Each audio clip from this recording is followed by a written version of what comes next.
Boa noite a todos, que todos sejam bem-vindos nessa casa de oração. Eu vou fazer uma leitura de harmonização do livro Um Modo de Entender uma Nova Forma de Viver, de Francisco do Espírito Santo Neto, ditado por Hamed. Sintonia. Todas as coisas que existem no universo vivem em regime de afinidade. Desde o átomo até os arcanjos, tudo é atração, é sintonia. Nada que te alcança a existência é ocasional ou fruto de uma reação sem nexo. Teu livre-arbítrio indica com precisão a posição que ocupas no cosmos, uma vez que cada indivíduo deve a si mesmo a conjuntura favorável ou adversa em que se situa no momento atual. Vieste da inconsciência, simples e ignorante, e pela lei da evolução, caminhas para a consciência, escolhendo a estrada a ser percorrida. Encontrarás o que buscas. Tens a posse daquilo que destes. Convives com quem sintonizas. Conhecerás o que aprendeste, mas somente incorporarás na memória o que vivenciaste. Avanças ou retrocedes de acordo com a tua casa mental.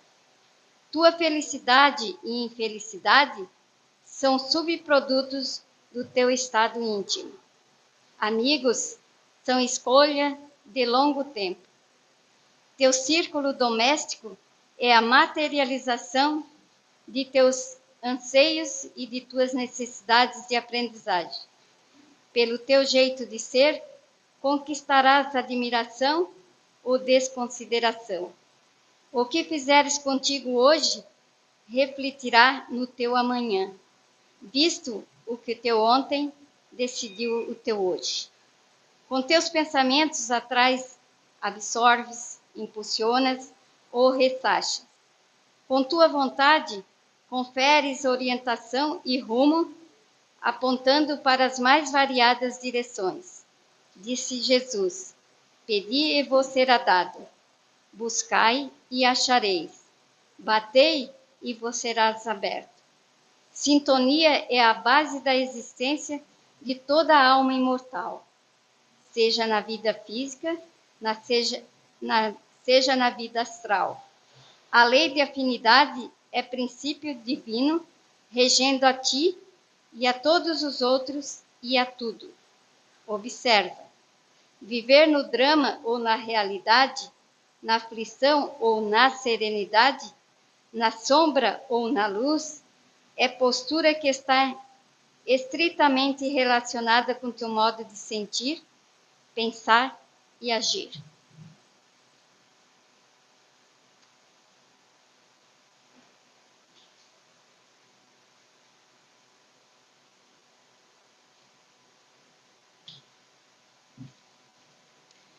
Boa noite a todos. É uma alegria estar aqui novamente, né? Junto a todos. E vamos então, nesse momento, esquecer todos os nossos problemas, deixar lá fora, buscar o alto, buscar os bons espíritos, comandados por Jesus, nosso Mestre amado. Agradecendo por mais essa oportunidade de estarmos aqui reunidos, buscando aprender, buscando nos melhorar. Mestre amado, Jesus, amigo de sempre, querido, que nos espera, que nos acolhe, que nos orienta, só temos a agradecer, Senhor, por tanta luz nesse momento, por esse oásis, Senhor, de tranquilidade, de sintonia, que faz-nos, Senhor, nos reenergizar, a fim de que possamos nos superar, que possamos, Senhor, superar os obstáculos que a todo momento vêm em nossas vidas, mas que possamos focar naquilo que é bom, naquilo que é belo, naquilo que faz com que a gente possa levantar todo dia e agradecer o sol, agradecer essa luz intensa e imensa que vem nos acolher. Obrigada, Jesus, por mais essa oportunidade. Obrigada, amigos espirituais. Fiquem conosco, nos amparando, que possamos, Senhor, estar sintonizados para apreender cada vez mais sobre seus ensinamentos. Que possamos, assim, ficar em paz. Graças a Deus. Vamos receber agora o nosso palestrante, né, Marcelo, com todo carinho. Por favor.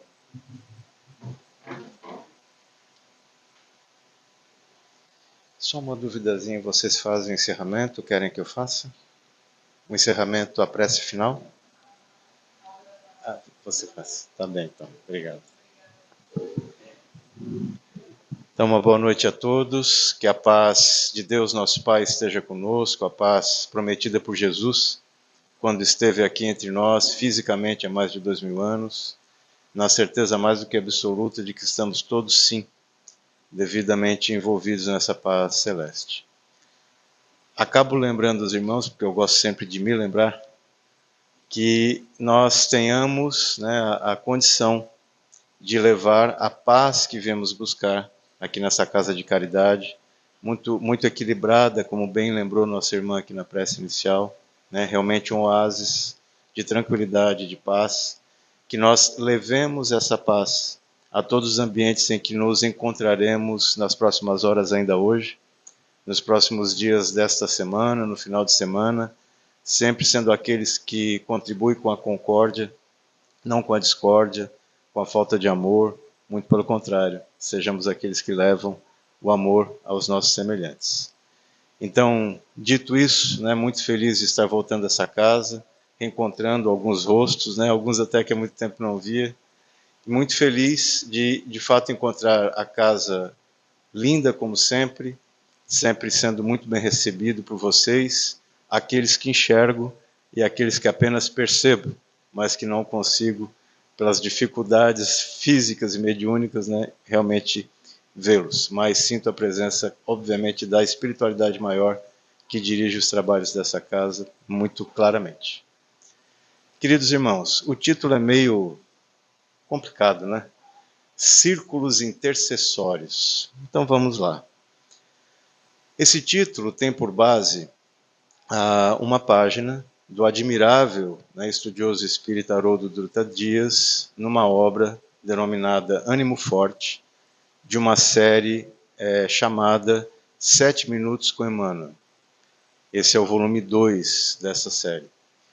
Nessa obra, Haroldo se debruça sobre várias lições do Espírito Emmanuel, né, na psicografia de Chico Xavier, em que ele acaba não somente trazendo novas luzes sobre as lições de Emmanuel, mas ainda tratando sobre questões linguísticas, sobre questões do momento, contextualizando aquele texto, porquê da forma como ele está redigido, qual foi o momento em que foi escrito, a fim de que cada vez mais nós possamos, né, nos aprofundar nos ensinamentos evangélicos que esse Espírito, que diz há algum tempo a espiritualidade, já está encarnado no Brasil, né, e vai cumprir uma missão, principalmente na área educacional, particularmente eu acredito, se diz que ele já deve estar com a idade aí de 23 para 24 anos. Deve estar estudando. Então, esperamos que um dia percebemos esse nosso querido vulto, não é do Espiritismo não, esse querido vulto da humanidade. Bem, por sua vez, Emmanuel, na psicografia do Chico, na obra Alma e Luz, editora Ide, traz esse mesmo título, Círculos Intercessórios, né? E, por sua vez, ele cita São Paulo, o apóstolo dos gentios, né? Aquele que tem a sua epifania cristã na estrada de Damasco, muito distante de nós aqui, Síria. E ele cita uma passagem de Atos dos Apóstolos, mais especificamente na carta ou epístola, na segunda epístola de Paulo aos Coríntios, em que ele pede, entre os versículos 5 a 11, ele pede que os seus irmãos de Coríntios, né, que, diferentemente do que muitos podem achar, não tem nada a ver com Coríntios, que os coríntios, que eram da cidade de Coríntio, uma cidade grega, né, que possuía muitos judeus que lá residiam, né, ele pede para essa recém-fundada igreja que os seus irmãos de lá, de alguma maneira, orem pelos trabalhos que são realizados.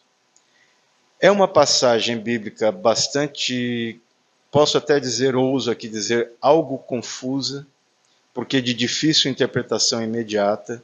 Nem vou usar aqui trazer essa citação, porque para o objetivo aqui seria desnecessário, porque o objetivo dele, de Paulo, é nos lembrar que nós precisamos orar, interceder em oração uns pelos outros, criando, portanto, como nós vamos conversar no decurso dessa singelíssima exposição, criando, portanto, círculos intercessórios de orações uns pelos outros. E aí, Emmanuel, então, começa a discorrer com base nessa passagem, mas vai nos trazer, como também nos elucida o Haroldo, uma lição, como já dito com esse título, trazida ao lume, trazida à luz, exatamente após o ingresso do Brasil na Segunda Guerra Mundial. Então nós vamos encontrar ali, como até nos faz ver o Haroldo, um Emmanuel, se não angustiado, preocupado. Ele vem nos lembrar que, apesar do Brasil ter, né, uma posição sempre muito pacífica, sempre muito pela paz, inclusive com uma diplomacia reconhecidamente visando a paz, né? Os presidentes brasileiros, né, eles sempre iniciam os trabalhos anuais da ONU, porque o primeiro palestrante da ONU foi Oswaldo Aranha, quando a ONU justamente foi criada. Então, virou uma praxe que, né, os presidentes, ou seja, as autoridades brasileiras, falassem quando os trabalhos da ONU se iniciam. E isso é importante a gente entender, porque o Brasil entra numa guerra que, a princípio, ele estava, de fato, afastado. Nós vamos saber, né, que submarinos alemães derrubam, né, ou fazem naufragar 5 navios mercantes brasileiros, né, por volta do início do ano de 1944. Então, alguns meses depois, ainda em 44, a guerra termina em 45, nossos irmãos, né, que hoje, aqueles que estão vivos, estão na casa aí dos 100 anos, né? Eu tenho um avô, né, por parte do avô da minha esposa, que esteve ali para embarcar num navio desse, e a guerra acabou. 98 anos. Lúcido até não poder mais. Mais lúcido que nós aqui, ou pelo menos que eu, né? Contando histórias maravilhosas. E estes nossos irmãos, né, foram para a guerra, eram os famosos pracinhas, né, porque se diz que as pessoas sentam praça, né, no exército, na marinha ou na aeronáutica, por isso chamado de pracinhas, e para lá foram e tiveram, né, os nossos irmãos, uma importante atuação na Itália, mais especificamente na região de Monte Castelo, onde até hoje os montecastelinos, os cidadãos italianos daquela região, rendem anualmente homenagens. É um dia, é um feriado, uma semana toda de comemoração. E nós brasileiros, em que pese, não devemos celebrar a guerra, mas nós esquecemos, a nossa memória é bastante curta em relação às pessoas que já fizeram muito e deram a vida, de fato, né, pelo nosso país. Mas voltando à questão, Emmanuel, então, se apresenta ali pesaroso. Ele se mostra preocupado, porque ele diz o seguinte, que aqueles que buscam a guerra, aqueles que buscam o ataque, eles simplesmente desorganizam os tecidos sociais. Eles simplesmente começam, né, as desventuras, nesse caso de uma guerra, através de ataques inesperados, né, de arroubos, de violência, emanando ódio, né, infelizmente, por todos os poros. É assim que a gente enxerga uma guerra. E aí ele muito preocupado porque o Brasil, como de fato aconteceu, precisava ter uma postura que, ainda que belicista, ainda que bélica, ou seja, ainda que ingressando na guerra para, obviamente, guerrear, que não tem nada de bom numa guerra, absolutamente, eles deveriam, ou nós brasileiros deveríamos, ter uma postura, ainda que em guerra, uma postura de busca pela paz, através da ordem, através da disciplina, através da organização do que ele vai chamar literalmente de direito internacional, respeitando os direitos, inclusive, daqueles que traziam a ofensiva, no caso, o eixo, né, capitaneado em especial pela Alemanha. Então, ele nos convida ali naquele texto que nós deveríamos orar, como já disse, uns pelos outros, e em especial orar por aqueles nossos irmãos que estavam assumindo esse papel de soldados distantes do nosso país, em lugares em que eles não eram acostumados a conviver, mas que estivessem, pelo menos da nossa parte, a nossa prece, porque as nossas preces teriam grande significado e grande importância. Porém, Emmanuel é Emmanuel, né? E ele não se detém apenas nesse raciocínio, que já por si só é extremamente profundo.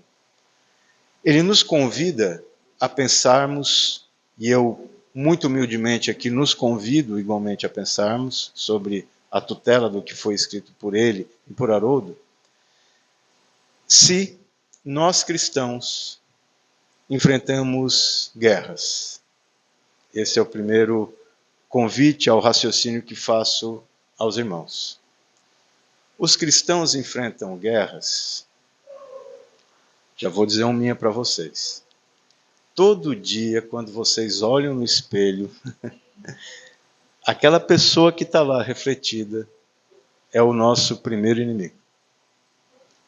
O cristão verdadeiro sabe que, ao acordar e deparar-se no espelho, ele precisa, ao final do dia, quando, por exemplo, for o hábito de escovar os dentes antes de dormir, recomendável a todos nós, né? Ele precisa ter vencido mais um pouco aquele homem que ele viu, aquela mulher que ele viu pela manhã. Essa é a primeira guerra, é a guerra constante, a guerra diária que está acontecendo agora aqui. Todos nós, eventualmente tivemos a oportunidade, por exemplo, de não ter vindo a essa casa de caridade na noite de hoje. Estou correto? Nós poderíamos dar as mais variadas desculpas para não estarmos aqui. Mas nós estamos. Nós estamos. Isso significa que nós estamos conseguindo vencer as nossas más inclinações. A gente já está conseguindo entender alguma coisa a respeito disso. A gente já está começando a compreender essa guerra, porque a guerra do cristão, ela é primeiramente celebrada, praticada conosco mesmos. Como nos ensina Santo Agostinho, né, que todo dia, né, eu deveria avaliar, ou nós deveríamos avaliar o que nós fizemos. Marco Aurélio, imperador romano, né, também dizia a mesma coisa, mas Santo Agostinho traz Cristo para dentro desse raciocínio. Que nós deveríamos e nós devemos avaliar basicamente se hoje nós fomos ou estamos melhor que ontem. E assim sucessivamente. E vai ter dias, né, ou terão dias que a gente vai resvalar. Na gente mesmo, não tem jeito. Mas o que importa é que a gente continue tentando, que a gente continue vencendo, insistindo, porque não tem jeito, esse é o nosso destino, nos vencermos. O cristão enfrenta outras guerras? Enfrenta. Enfrenta guerras, inclusive, de preconceitos, né? Nós vivemos num país cristão, eminentemente católico, temos os nossos irmãos evangélicos, somos espíritas. Pergunta aos espíritas assim, mais antiguinhos, né? Aqueles que já estão mais no começo, algumas décadas no espiritismo. Nós espíritas sofremos preconceitos? Já sofremos muitos. Muitos, muitos mesmo. Né? Depois eu volto para os cristãos, pode ser? De maneira geral. Nós espíritas sofremos muito preconceitos. A quem não sabe, né, eu pertenço, né, minha casa de origem, ao Centro Espírita Deus, Amor e Caridade, em Tubarão. Uma das casas mais antigas da nossa região. 54 anos. No começo dela, era uma casa bem na beira do trilho, né, era uma casinha de madeira, acho que 6x4, 20 metros quadrados. Né, um pedacinho aqui, do que graças a Deus hoje é esse salão. Um pedacinho, muito pequeno. As pessoas passavam, enquanto os nossos irmãos estavam fazendo lá o nosso, entre aspas, aqui, culto, né? As pessoas jogavam pedras na casa. E às vezes até acontecia da pedra quebrar a vidraça, machucar alguém. Fazia parte. Estou falando há quase 5 décadas atrás. Mudou. Mudou. Viva Chico, viva Divaldo, viva Raul Teixeira, que fizeram a sociedade brasileira entender, e outras efemérides, né? Que fizeram a sociedade brasileira entender que a gente não vem aqui para cultuar o demônio, né? Como alguns acreditavam. Né? Ao contrário, nós aqui amamos a Jesus. Mas nós cristãos sofremos preconceitos, e hoje o cristianismo está sofrendo grandes preconceitos no mundo, severíssimos, e literais perseguições, em países, por exemplo, onde existe uma outra cultura religiosa predominante ou, né, há um excesso de materialismo. E nós vamos ficar por aqui porque daqui a pouco a gente resvala em questões políticas e nós não precisamos disso de maneira alguma, muito pelo contrário. Até para não ser mal interpretado. Mas o cristão também enfrenta. Então, é do cerne do cristianismo, como nós vamos tentar fazer ver, perdão, sempre enfrentarmos as dificuldades, sempre estarmos numa guerra. Por que eu afirmo isso? Porque está na exegese, na gênese do cristianismo, com o próprio Cristo, enfrentar dificuldades. Ou Jesus saiu dessa vida sem ser crucificado? Ele foi crucificado. Jesus enfrentou guerras, incompreensões, preconceitos? Sim, muitos. Né? Muitos. Ele sofreu preconceitos, em especial dos próprios judeus, já que ele se trazia na condição de Messias, né? Ou seja, ungido, o Messias, o Cristo, em grego, de Christus, né? E ele se dizia isso, e o que os outros judeus falavam, em especial das outras seitas, né? Em especial os fariseus. Isso é heresia? Como é que tu, barbudinho, por minha conta, sai lá da Galileia, de Nazaré, frase bíblica, nada que preste vem de Nazaré. Essa frase foi dita por fariseus, está na Bíblia, está no Novo Testamento. Nada que presta vem de Nazaré. Então, como é que tu sai lá da Galileia, de Nazaré, um vilarejozinho de pescadores, vem aqui para Jerusalém, que tinha uma população de aproximadamente 1 milhão de pessoas já naquela época, e vem dizer que tu é um Messias? Vai para a cruz. Nós vamos te crucificar. Mas ele não esmoreceu. Nos seus 3 anos de pregação, nos seus 3 anos de evangelização da humanidade, ele enfrentou todas essas situações, todas essas celeumas que foram criadas ao seu redor, e trouxe a grande modificação da cultura não somente ocidental, mas da cultura humana, mesmo entre aqueles que não são cristãos. É muito importante nós percebermos, e isso é até muito engraçado de se falar, que as expressões asilos de idosos, a expressão orfanatos e até mesmo a previdência social só existem como a gente conhece por causa do cristianismo, que é a prática da caridade. Não abandonar a viúva que está idosa, não desamparar a criança que é órfã, cuidarmos uns dos outros quando nós chegamos na idade que se fala melhor idade, né? Então, de nós nos respeitarmos, nos cuidarmos. Por quê? Porque dentro da cultura cristã está a prática do amor, muito asseverada por Kardec, em especial dentro da doutrina espírita, quando ele nos lembra que o amor, quando feito constantemente, ou seja, esse amor em movimento, nós vamos chamar de caridade. E fora dessa caridade, nós já sabemos, não há salvação de nós mesmos. Sabe aquela pessoa que tu guerreia todo dia no espelho? Aquela mesmo. Aquela mesmo. Então Jesus já veio para esse mundo em luta. Ele sabia do que ele ia enfrentar, porque ele é Jesus, ele é o governador da terra. Ele sabe o que nós estamos pensando nesse exato momento. Ele sabe quais são as nossas reflexões. O WhatsApp dele é outro nível, não é igual ao nosso. Ele está conectado conosco, com todos nós nesse momento, percebendo tudo que nós estamos sentindo, pensando, em toda a humanidade. Sabe o que nós faremos nas próximas horas. Por quê? Porque ele é um ser humano com bilhões de anos. Ele é um expert em comportamento humano. Então ele sabe mais de nós do que nós mesmos. E nos ouve no nosso recôndito. Aquilo que nós temos eventualmente até vergonha de confessar a nós mesmos, a gente já confessou por Cristo mesmo que não queira. E ele é demais, porque ele nos apoia. E ele sabe da nossa luta, ele sabe que existe uma luta geral.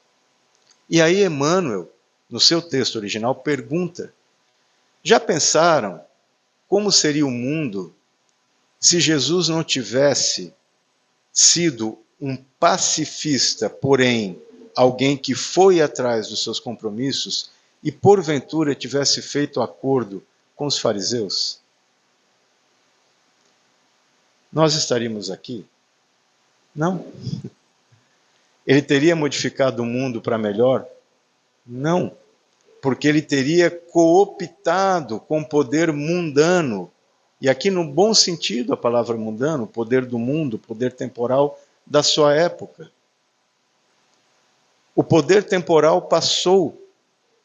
Jesus ficou. E nós dividimos a história em antes ou depois dele.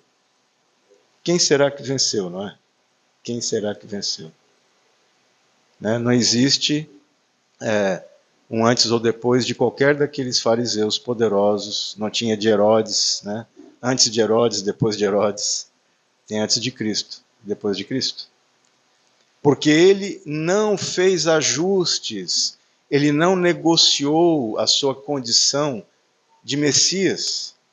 Ele não negociou a sua condição de Cristo.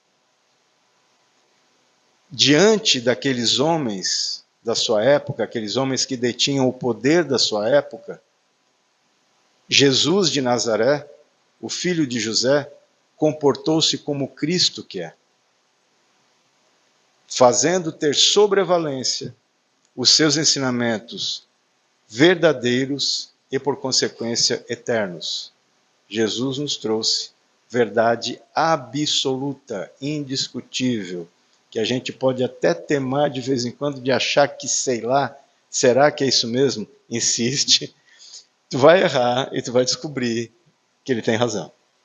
Sempre teve e sempre terá. Então Emmanuel nos convida a pensar sobre isso e nos faz o seguinte questionamento: existe diferença entre pacifismo e passividade? Existe. Muita. Quando eu sou passivo, eu sou inerte. Eu não luto contra as situações que eu preciso resolver. E vou ser chato comigo e com vocês. Eu não luto contra mim, contra eu mesmo. e me deixo vencer pelo meu pior. E deixo o mundo me vencer por consequência. Se eu sou passivo. Agora, se eu sou pacífico, eu vou lutar, eu vou buscar resolver as situações, eu vou enfrentar o que eu tenho que enfrentar, ainda que doe muito. Muito bem colocado a lição trazida pela nossa irmã aqui no começo, a sua leitura, porque trata de fato disso. Daquilo que a gente vai registrar, porque não foi só o pensamento, foi a experiência.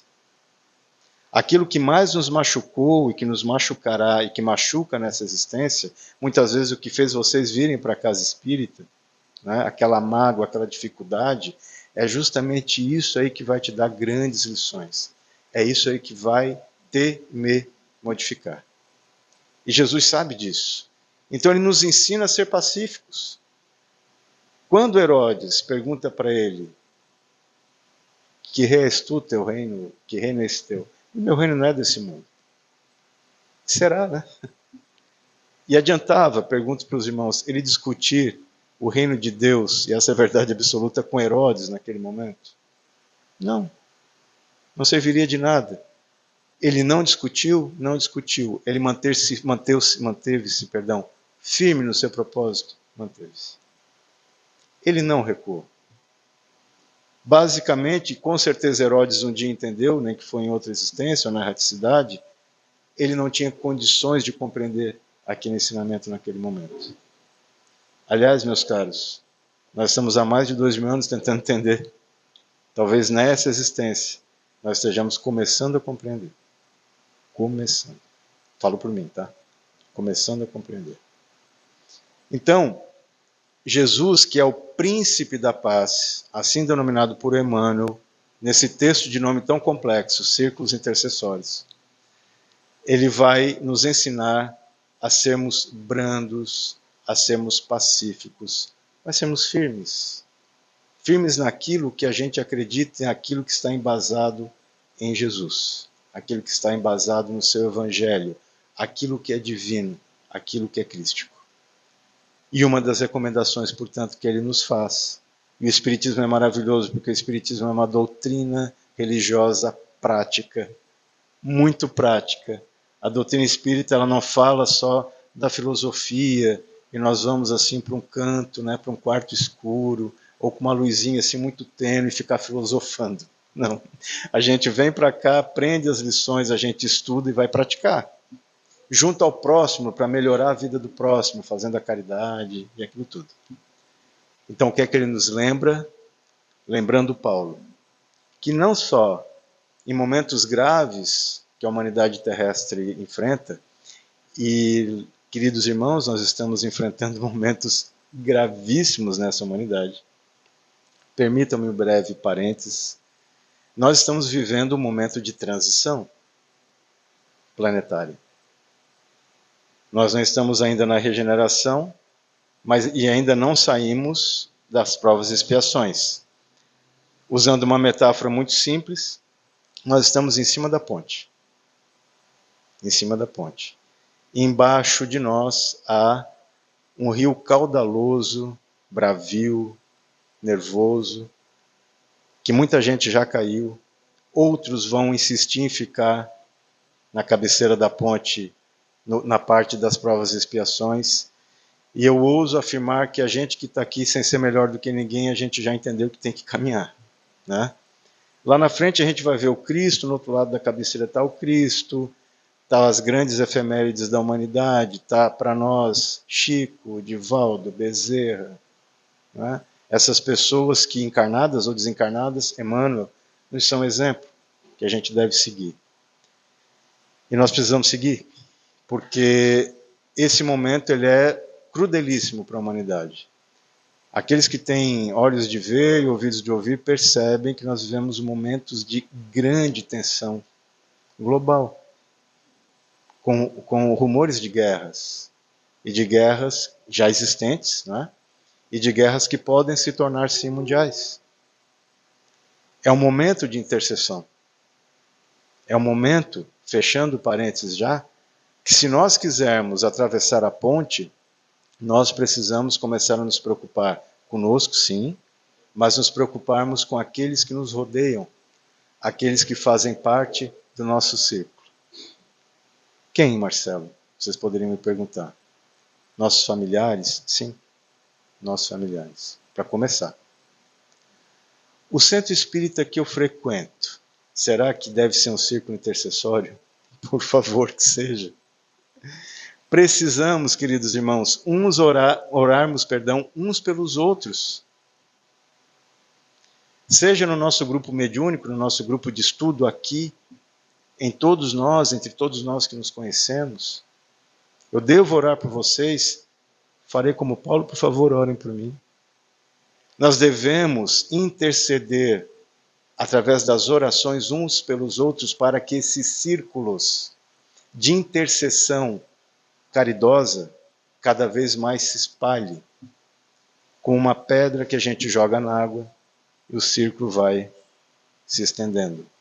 Nós precisamos jogar muitas pedrinhas nessas águas, nessa água chamada mundo, nessa água que a gente vai chamar de psicosfera emocional que nos cerca, a fim de que essa psicosfera se mude, e ela só mudará por conta da nossa mudança.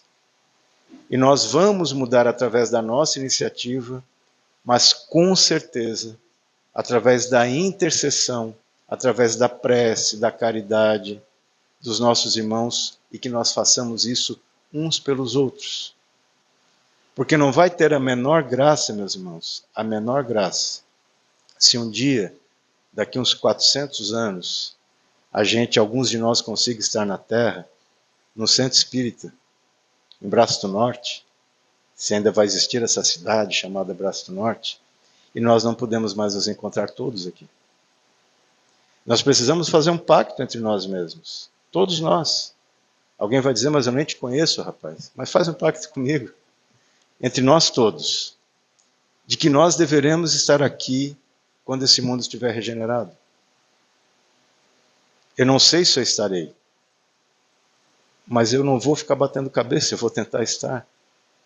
Porque é importante estar.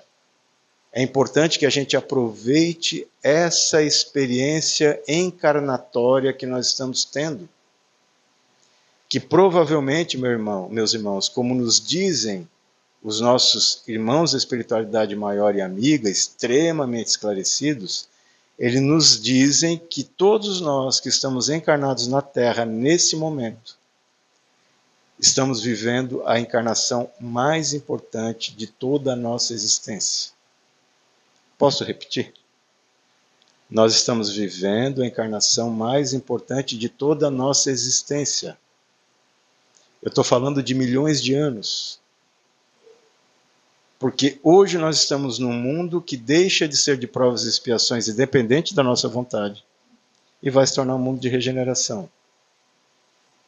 Eu quero esse refrigério para minha alma, quero para vocês, quero para todos nós, eu quero para a humanidade que a gente aprenda de uma vez por todas que precisamos sim nos vencer esse mundo como nos ensinou Jesus, e a gente consegue tendo um apoio maravilhoso que é cada um de nós orando uns pelos outros.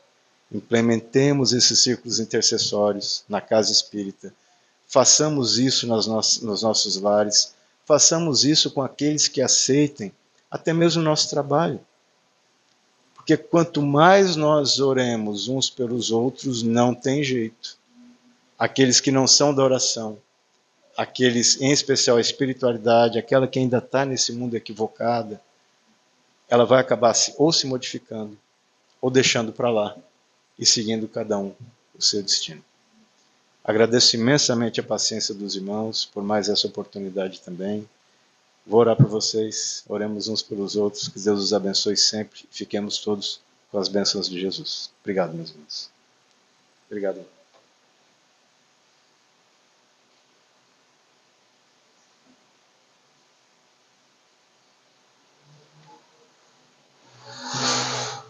Nós que agradecemos. E agradecemos também a Deus, nosso Pai Criador, soberanamente bom e justo,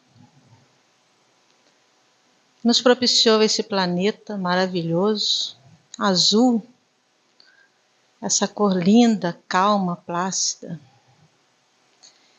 E nos deu Jesus, esse Espírito também, já antigo, amadurecido, e que aceitou cuidar de nós.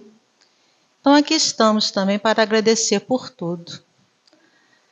E agradecemos também, Senhor, por essa oportunidade de pedir em oração por todos aqueles que sofrem, dores físicas, dores morais, dores da ignorância, dores das lutas, dores imensas, Senhor, muitas vezes inomináveis, mas que estão aí a todo dia. Que possamos transformar essas dores em algo muito poderoso e criativo que nos sustente, sabendo sim que imploramos por estarmos aqui nesse momento crucial de mudança, de transição, que com certeza vai separar o joio do trigo. Que possamos, Senhor, realmente estar do lado da luz, do amor, da fraternidade, da compreensão. Tudo isso que o Senhor nos ensinou, tudo isso que nós queremos fazer. Ajuda-nos, Senhor, a termos mesmo essa oportunidade e aproveitá-la. Ampara-nos, Senhor, e que possamos voltar aos nossos lares em paz. Possamos estar sempre aqui também agradecendo essa oportunidade de aprender e de reaprender e de apreender tudo isso. Fica conosco, Mestre amado, hoje e sempre, graças a Deus. Pessoal, agora a gente vai para a segunda parte dos passes, e aqueles que desejam tomá-lo permaneçam em seus lugares, que os nossos irmãos passistas vão se levantar, se dirigir à sala de passes e podem permanecer em seus lugares. Obrigada.